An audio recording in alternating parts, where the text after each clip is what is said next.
In a world where grades define our worth, cheating becomes a shortcut for validation and recognition. A wonderful morning to everyone, especially to our English teacher, Sir Van. Before I start, I would like to introduce myself. I'm Princess Kian M. Cabos from 10 Pro. I'm honored to stand here in front of everyone to share my speech. I stand here before you not just as a student, but as a person fighting for fairness and justice. Justice for those students who work hard, who fight fairly, who sacrifices their sleep and mental health to earn this validation. Now, may I ask how many among you have already experienced the pressure to cheat just to escape the fear of failing? Now, ask yourself, is it worth it? What does success cost when honesty is gone? Now, why am I here standing, fighting against academic dishonesty? Here's why. Let me share a story with you from when I was in the ninth grade. Back then, I'm one of the honor students in our section.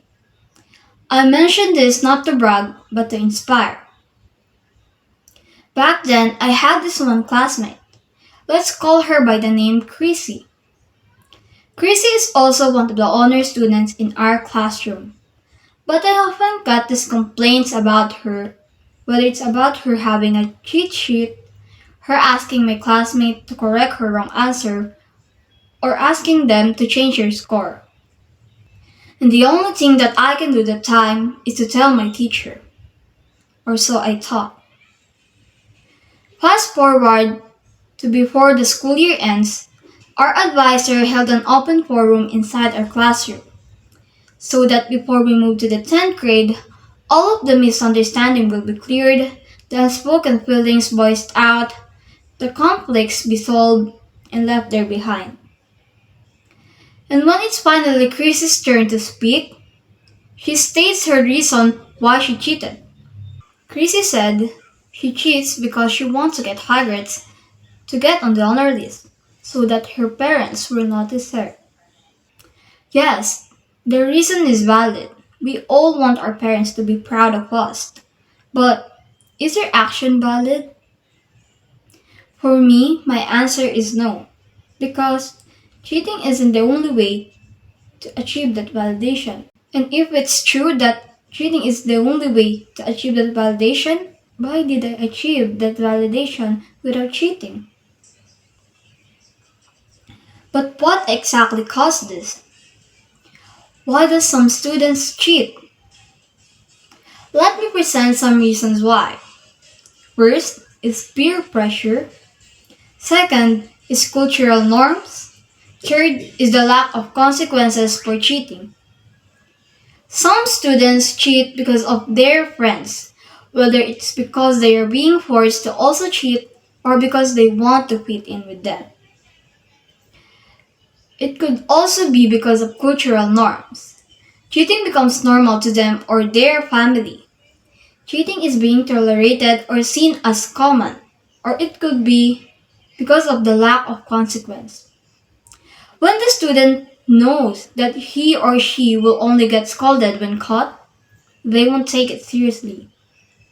They won't be scared to take the risk of cheating because the only consequence that they will face is getting scolded. Here are some possible solutions to counter these reasons. First is building a strong consequence for cheating, like failing that exact subject, disciplinary record, and more. Second is teaching students how to manage their time effectively. Third is to let them know that cheating should never be normalized and the reasons why. Zero tolerance in cheating teach students to be responsible for their actions and decisions. It also serves fairness to those teachers who work hard to teach his or her students, and to those students, especially to those who work really hard and stay up late all night to study. But some might claim we cheat to survive, or it's better to cheat than repeat. Yes, we all want to survive, and none of us want to repeat. But cheating isn't the only way to achieve that validation. In fact, it was never meant to be a way. Not all students cheat to survive. Some cheat because they want to get ahead. Some cheat to look smart. Some cheat to be praised and to satisfy their need for academic validation without going through the hardship to earn it. And it only proves how far some people are willing to go just to be noticed or to get what they want without effort. Cheating doesn't make you stronger, it makes you weaker. The more you depend on it, the more you lose your courage to work hard and your honesty. School was never meant to be a competition. It's built to help us grow, to teach us, shape us, and become better person. Now, I urge every youth, students, to uphold honesty and fairness in their action, with or without anyone looking. Let us work together to defeat unfairness. Let us be the generation to change this kind of mindset and create a culture of integrity, where academic validations and achievements are earned through hard work and dedication. Remember that honesty is not just a value, but a responsibility. I trust that every students who are listening right now, all of you, I hope that the change we're aiming for will start with you, with us, on this generation. It might take a long time to fully change this cultural norm, but with all of us working and with consistency, it will be more faster. That's why I'm here asking for your help. We can and we will. Again, this is Princess Kian M. Cabos from 10 Pearl. Thank you for listening.